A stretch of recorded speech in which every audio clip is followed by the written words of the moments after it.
Hello, and thank you for stopping by the Stuff I Heard podcast. I am your host, Joshua Peak. Hey, everybody. Today is December the 21st, the winter solstice. Ooh. It is very, very windy outside my window here. I'm in my little office area, and the weather warmed up weirdly enough. It rained yesterday all day long, and I worked all day long.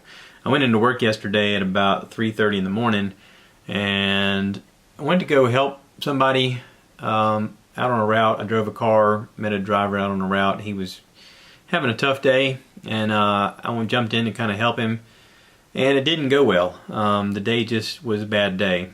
Part of it was the weather, part of it was him making mistakes, part of it was most of it was him making mistakes. I'll be honest. I'm not going to tell you who it is. It isn't important. Anyway, we went out and did the best we could to get things delivered. And, you know, with it being near the winter solstice, it got dark pretty early. And it rained all day. I mean, all day. I don't think it stopped, not one part yesterday. We got to a stop kind of late. And it was dark.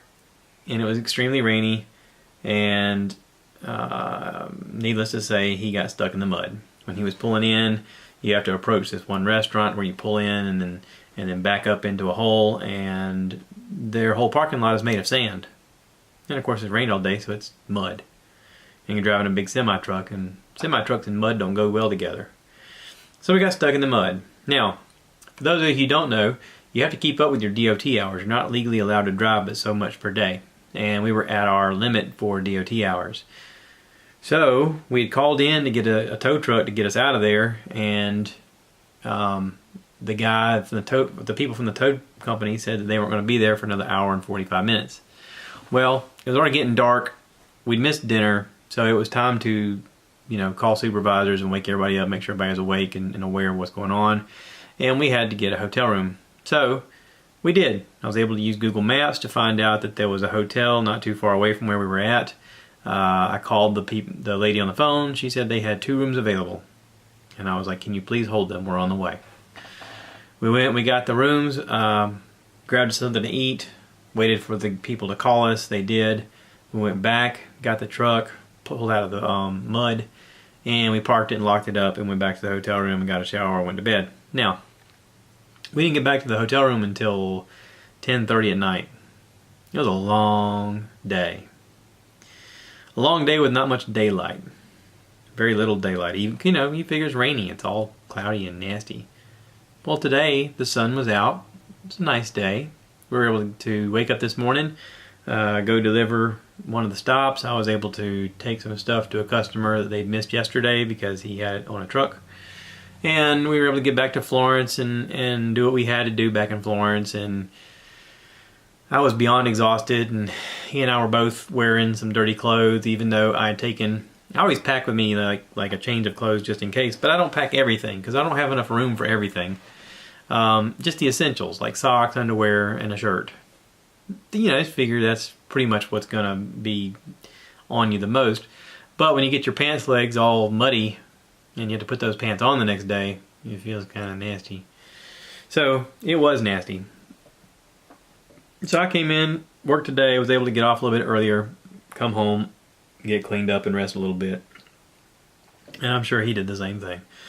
But when I was able to get home and kind of look at what was going on in the world, I was able to look on Twitter. Weirdly enough, Twitter is actually where I get most of my news from because I don't watch regular TV. On Twitter, it said that General Mattis had put in his resignation, that he was going to stay until February 20-something, just to make sure that a transition was smooth.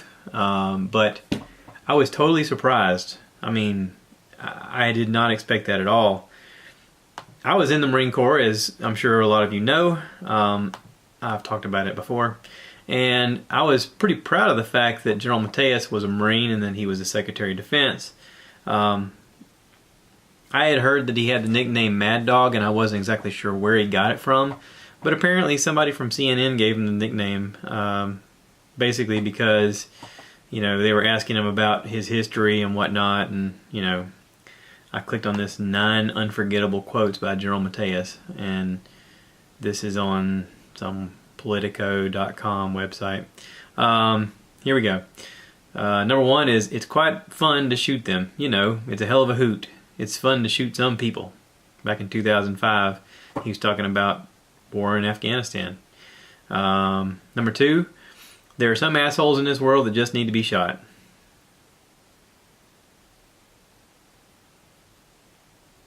He's not wrong. I mean, think about it.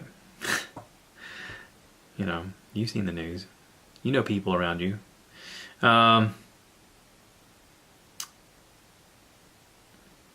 He says, continuing that, it says, speaking to some 200 Marines,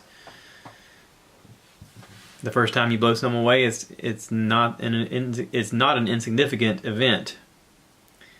That said, there are some assholes in this world that need to be shot. He elaborated, saying, there are hunters and there are victims. By your discipline and cunning, obedience and alertness, you will decide if you are a hunter or a victim. And I feel sorry for every son of a bitch that doesn't get to serve with you. He's talking to his troops, getting them riled up, getting them ready. Number 3, I come in peace. I didn't bring artillery, but I'm pleading with you with tears in my eyes. If you fuck with me, I'll kill you all. Mattis remembered offering this message to Iraq leaders following the invasion. Now, Mattis, to me, is, a man's man, a sort of monolithic type figure in the world, a guy who you want on the forefront of enemies at your door. He's the guy that is going to be the one that the bad guy goes, yeah, I don't even want to have this fight. I know Chuck Norris gets used as a meme a lot about, Chuck Norris doesn't do push-ups, he pushes the world down, stuff like that. Mattis is actually a living, breathing version of that. He's pretty impressive. He doesn't just talk impressive, he is impressive. What he can back up is impressive. My favorite quote is number 4 here. Be polite, be professional, but have a plan to kill everybody you meet. According to some reports, Mattis advises the Marines in Iraq to stay vigilant in vain. He also said, there is only one retirement plan for terrorists. See what I mean? It's hard not to get riled up about stuff like that. Number 5, there are some people who think you have to hate them in order to shoot them. I don't think you do. It's just business.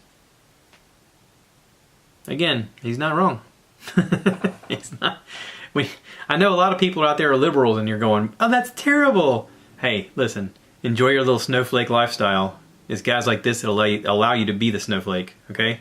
If it wasn't for guys like this, you would be fodder for the evil. I'm just saying. Number 6, in a country with millions of people and cars going everywhere, the enemy is going to get a car bomb out there once in a while. A very blunt interview in 2007 with San Diego Union Tribute. There are going to be good days and bad days, bottom line, he says. Number 7, PowerPoint makes people stupid. Mattis gets his 3rd briefing on the presentation platform through New York Times. I guess I was in the Marine Corps and I remember some presentations and it's all on PowerPoint and there's always some idiot that's sitting in an office going, what we need to do is this. And if you have boots on the ground, there's a totally different version of what goes on. Same is true in business. If you're the person doing the thing and then someone who's out of touch comes along and says, what you need to be doing is you need to be doing this. No. Sometimes there's a good plan. Sometimes that plan is just dumb. And that's a good example. Number 8, I get a lot of credit these days for doing things I never did. This was in 2004, a speech for the Naval Academy. He was reportedly modest about his accomplishments. I'm not going to read his accomplishments. All I can say is look him up on the internet. You're going to be like, holy cow. Holy cow. Number 9, engage your brain before you ever engage your weapon. I read this when he said it. Mattis, a student counterinsurgency tactics and strategy, sent this advice to Marine unit only a few hours before they helped kick off the 2003 invasion of Iraq. While we will move swiftly and aggressively against those who resist, we will treat all others with decency, demonstrating chivalry and soldierly companion for people who have endured a lifetime under Saddam's oppression. He wanted to get Marines who are trained to kill in the mindset of, we need to also use compassion. Engage your brain before you engage your weapon. Think. Don't just shoot. Think. See, here's the thing, like in war and in training young men and women to become warriors and to face an enemy, you're afraid. You don't want to admit you're afraid. You use bravado to pump each other up and to tell yourself that you're very confident. But you're only confident because you routinely go through situations where your reaction is the most important thing. Your reaction and your accuracy is the most important thing. You work together as a team, you get the mission accomplished, you pull the trigger when you're supposed to, and that's weird, how you get somebody to pull the trigger when they're supposed to, especially when they're scared. You know, there's a Black Mirror on Netflix, a show called Black Mirror. There's an episode where these troops spoiler alert, they think that what they're shooting is some type of diseased person, that they look like aliens to them, where in reality it's something that they've done to the soldiers, so that's how they seem, so that they'll kill the person. And it's a head trippy episode. If you're not watching Black Mirror, do yourself a favor, get really weirded out and watch a few episodes. You're gonna be like, wow, what did you send me down? It's like Twilight Zone, but amped up. Okay. But I want to talk about Mattis's resignation letter. This was published today, December 20th. I'm looking at it online. You can look at it online yourself. Dear Mr. President, I have been privileged to serve as our country's 26th Secretary of Defense, which has allowed me to serve alongside our men and women of the Department in Defense of our citizens and our ideals. I am proud of the progress that has been made over the last 2 years on some of the key goals articulated in our national defense strategy, putting the department on a more sound budgetary footing, improving readiness and lethality in our forces, and reforming department's business practices for greater performance. Our troops continue to provide capabilities needed to prevail in conflict, sustain strong U.S. global influence. One core belief I have, let's see, I'm reading, this is the stuttering Josh from years ago who had trouble reading because he has dyslexia also. I'm doing way better than I used to, so stick with me here. One core belief I have always held is that our strength as a nation is inextricably,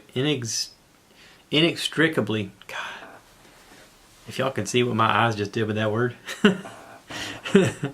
One core belief I have always held is that our strength as a nation is inextricably linked to the strength of our unique and comprehensive system of alliance and partnerships. While the U.S. remains the indispensable nation in the free world, we cannot protect our interests or serve that role effectively without maintaining strong alliances and showing respect to those allies. Like you, I have said from the beginning that the armed forces of the United States should not be the policemen of the world. Instead, we must use all tools of the American power to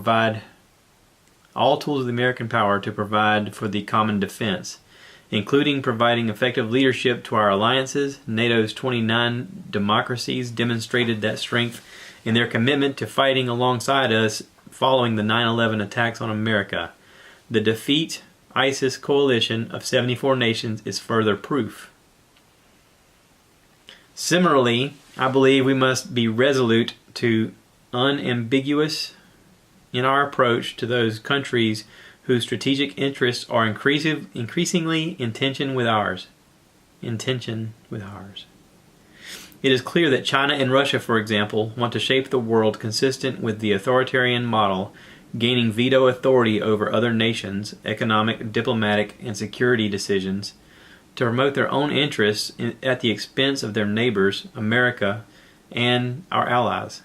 That is why we must use all tools of American power to provide for the common defense. So right away, in his letter, he's pointing out the fact that we are, I guess this has to do with the fact that we announced that we're pulling out of Syria. And we seem to be somewhat friendly with Russia and China, which, listen, I think the globe is moving more and more towards a unified global system of trade and money and power. But here's the problem is that all corrupts. Power corrupts, money corrupts. China has slowly but surely been purchasing America. Chinese businesses are purchasing land and purchasing businesses and starting to be involved in council meetings because they're business owners and they're starting to vote and they're starting to have a voice and they're starting to shape our system to be more like them. It doesn't help the fact that we're also buying most of our products from there because it's made cheaply. What's going to happen to us when we become a version of them?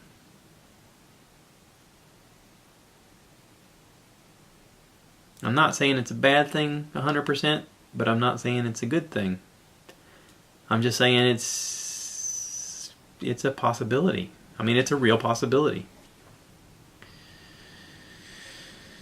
Alright, I'll keep reading.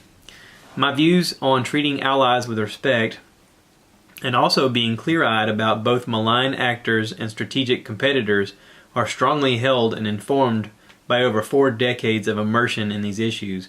We must do everything possible to advance an international order that is most conducive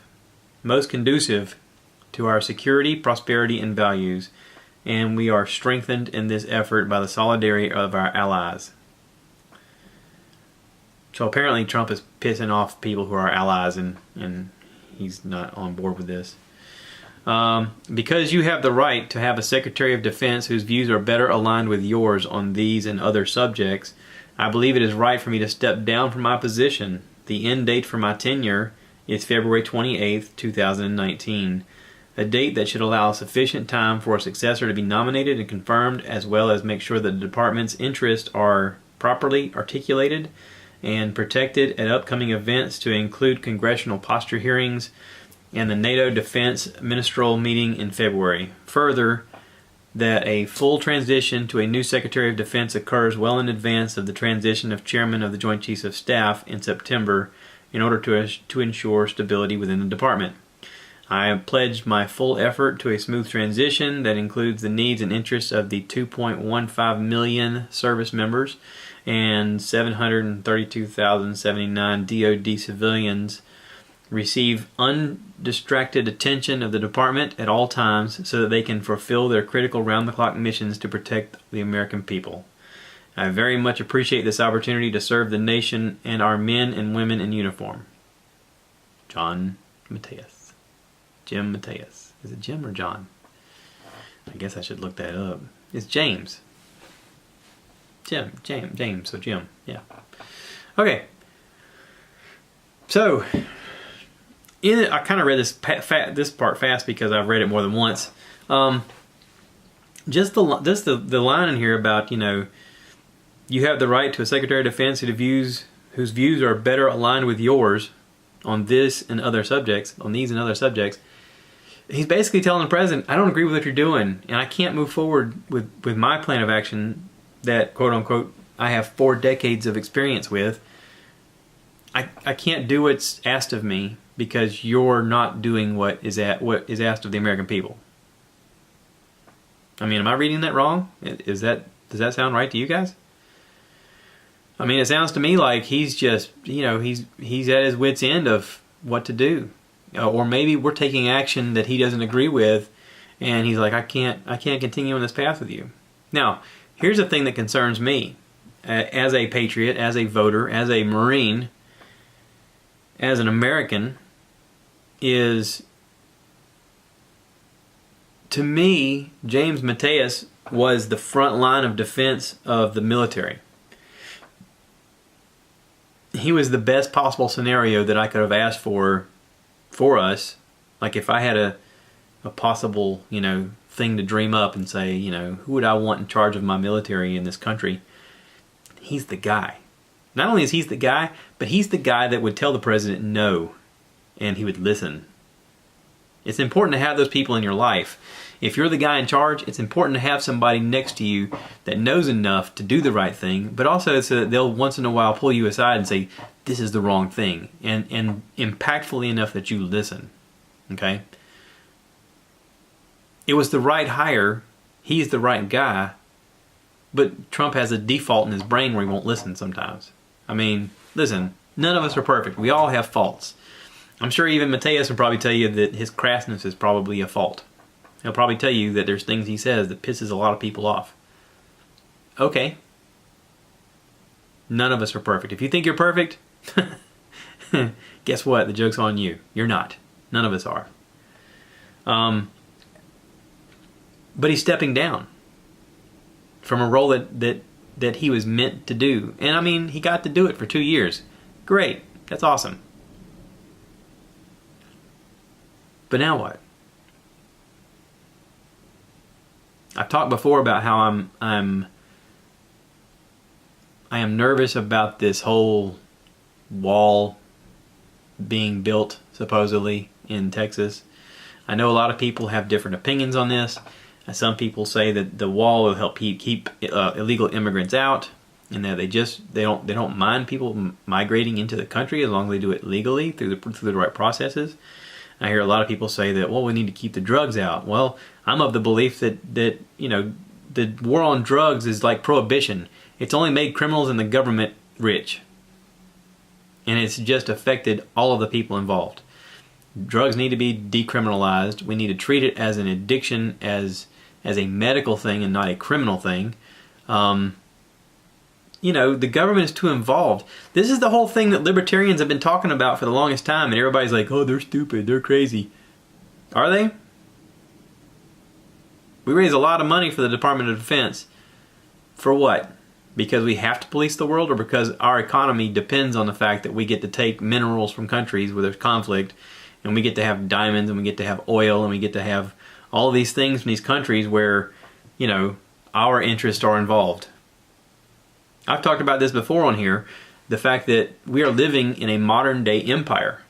We studied in school about the empires of China, the empires of Rome, the English Empire where they colonized the world basically. How are we any different? How is America any different? Because we raise the flag of democracy and we claim that, oh no, our people get to vote. Really? Does that matter?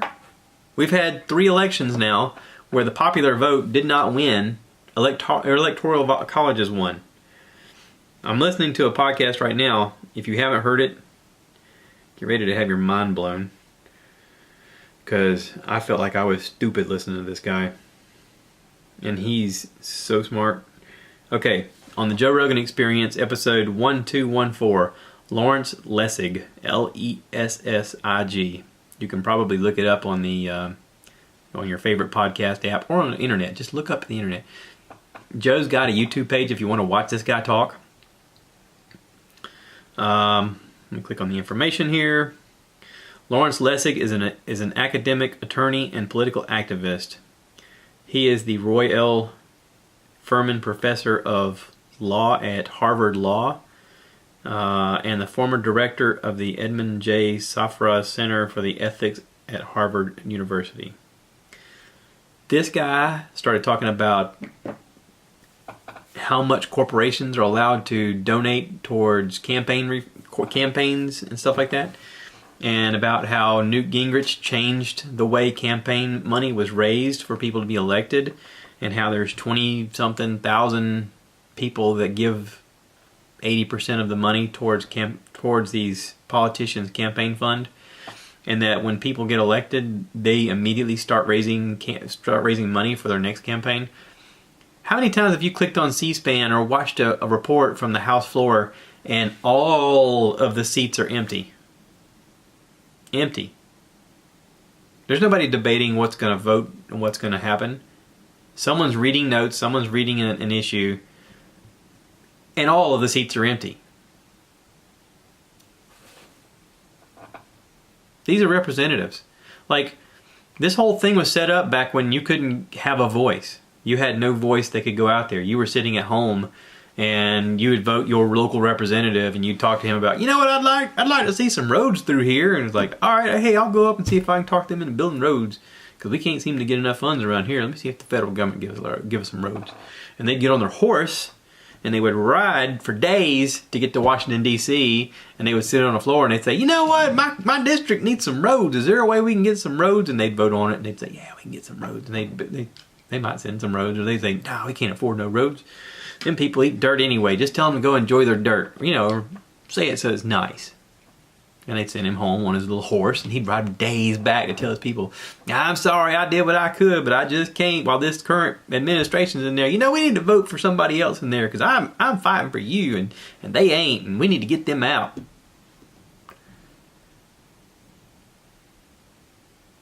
That was representative government. What we have now is a system of money. It's people voting so they can be popular. And as this guy on the podcast pointed out, most of them serve their terms and then they become lobbyists. Or they become what's called a campaign manager, finance manager, or something like that. They just figure out how to allocate funds for whatever special project it is they want to do. And many of them make buttloads of money once they become lobbyists. This guy is talking about campaign reform, real campaign reform. This is what needs to happen. Mattis is leaving. Nikki Haley is also leaving. She's my hope for president. I saw a joke on the internet that said that if Mattis runs for president in 2020, it'll be Mad Dog 2020. For those who don't know, that's an alcoholic drink. That's stupid. Anyway, I just wanted to share that little bit of info with everybody. I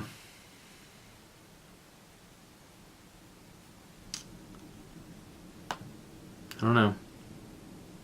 I don't know what to say. I'm hoping that his career isn't over. I'm hoping that this journey will wake up some people. You know, I voted for Trump.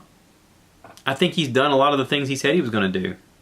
Even though while he was, claiming that he wanted a wall, I was going, all right, listen, I like most of what you say, but that one, I'm not all on board with.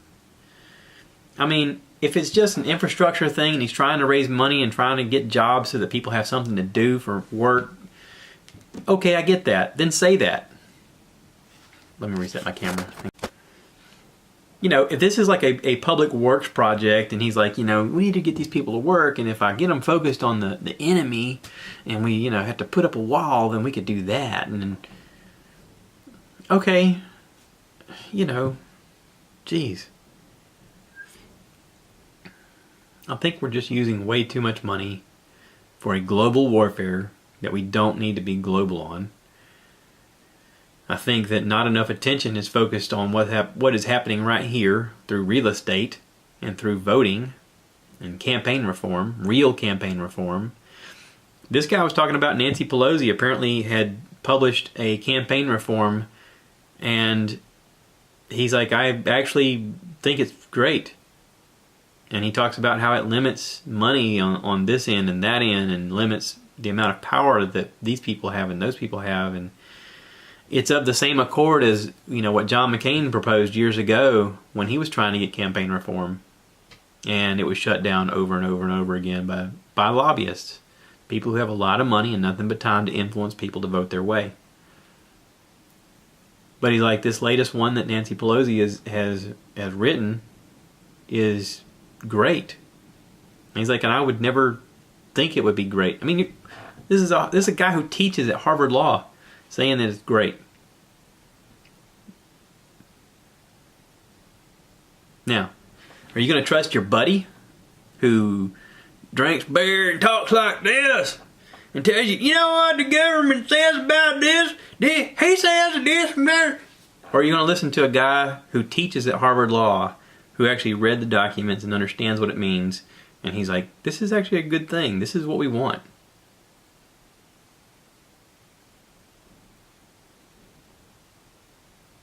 Now, obviously, that impersonation is not anybody I know, and if it is, any characters that are, how's the saying go? If any characters have any resemblance or whatever, then that was purely coincidental and not intentional. Yeah, there you go.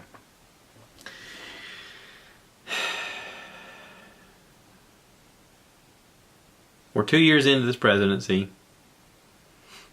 We got 2 years to go. I don't have buyer's remorse. I mean, I know some people are going to say, sounds like you feel like you done the wrong thing. No, I don't. I wouldn't have voted for Hillary ever. She's a criminal. She should be in jail.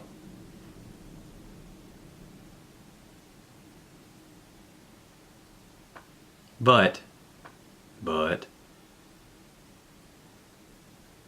there is a certain level of efficacy and professionalism that our president is missing, that I feel should be there. You're on the world stage. You have a lot of people looking at you. You have a lot of people listening to you.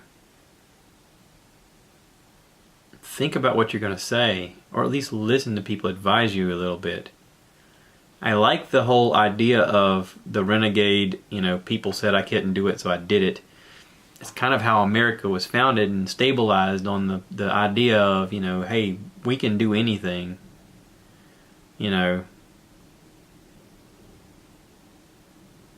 like the underdog story. We like the story of somebody who everybody says can't do it, and they do it. Whatever that thing is.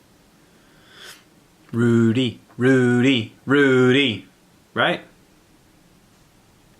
And Trump during this election was Rudy. Everybody kept saying he's never going to do this. There's no way. There's no, all the news sources. He's trailing and he can't do it. There's no way he can win. Okay. Keep putting the guy down. But he didn't win the popular vote. He won the colleges. He won the electoral college votes.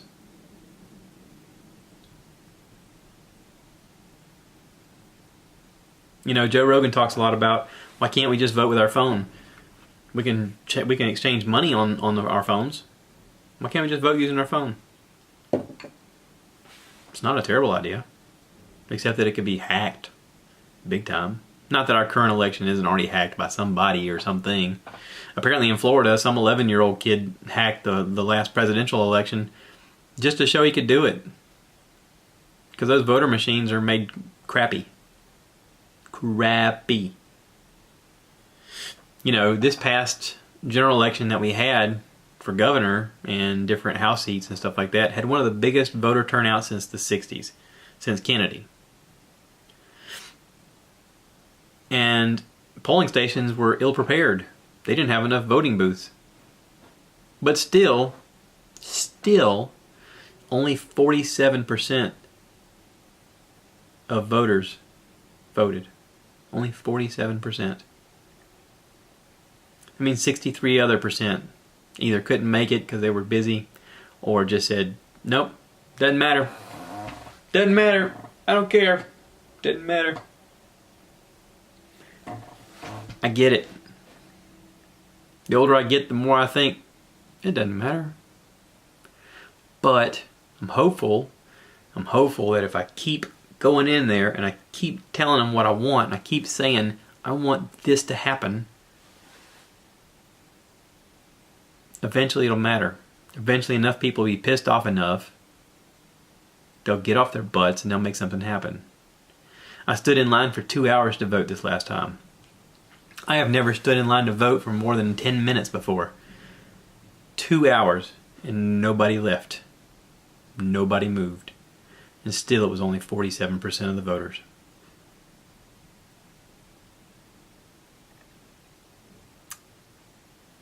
Something to think about. I don't want to freak everybody out. I don't want anybody, oh, the sky is falling. Josh thinks that it's all going to hell. Ah, we're doomed. I don't. I'm just not encouraged seeing Mattis and Nikki Haley step down. Unless it means that they're going to run together. How'd you like to see Nikki Haley as president and General Mattis as her VP? Or something else. I don't know. He might be ready to retire. He might just be tired of it all. I would be. After this long. They'd be like, hey, Mattis, you want it? No. Now get off my property before I shoot you. Yes, sir. Oh, sorry. Anyway. I'm going to wrap this up. If I don't talk to you before Christmas, have a Merry Christmas. I love you. Thanks for listening. Please remember to rate, review, subscribe, tell your friends, tell your family. Send me some love. Send me some stuff, man. Send me some hey, how you doings and whatnot.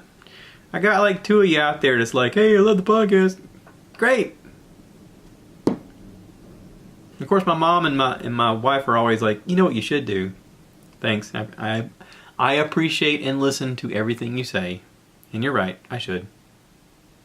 Whatever you say, you're right, I should. Y'all take care. Merry Christmas.